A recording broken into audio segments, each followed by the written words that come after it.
দেশের আলোচিত তারকা দম্পতি মেহজাবিন চৌধুরী ও নির্মাতা আদনান আল রাজীব সুদূর ফ্রান্সে ভ্রমণ করতে গিয়ে প্রেম ভালোবাসা অটুট রাখার স্থান প্যারিসের মন্টমার্কে স্যাক্রো-কো গির্জা পরিদর্শন করেছেন অভিনেত্রী মেহজাবিন চৌধুরী। শুধু তাই নয়, নিজেদের ভালোবাসা চিরস্থায়ী করতে সেখানে স্বামীর ভালোবাসা তালাবন্ধ করেন অভিনেত্রী। শনিবার 12 জুলাই একটি ফেসবুক রিলস প্রকাশ করেন তিনি। সেখানে দেখা যাচ্ছে আকাশী ও কালো রঙের পোশাকে খোলা চুলে মেহজাবিন, হাতে তালা নিয়ে গির্জার সামনে থাকা লোহার বেষ্টনীতে একটি ছোট তালা ঝোলান। ওই তালাতে নিজের নামের সাথে ভালোবাসার প্রতীক দিয়ে লেখা তার স্বামীর নাম। স্থানীয়রা বিশ্বাস করেন, কোনো জুটি বা দম্পতি প্যারিসে লাভ লক লাগানোর রীতি অনুযায়ী নিজেদের নাম লেখার তালা বন্ধ করে এর চাবি সাইন নদীতে ফেলে দিলে তাদের ভালোবাসা অটুট ও স্থায়ী হয়।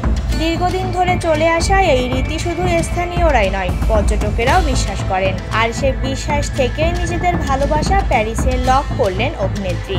সামাজিক যোগাযোগ মাধ্যমে মেহজাবিনের ভিডিও মুহূর্তেই ভাইরাল হয়েছে। ভক্তরা রোমান্টিক এই জুটির প্রশংসার পাশাপাশি জানাচ্ছেন শুভকামনাও।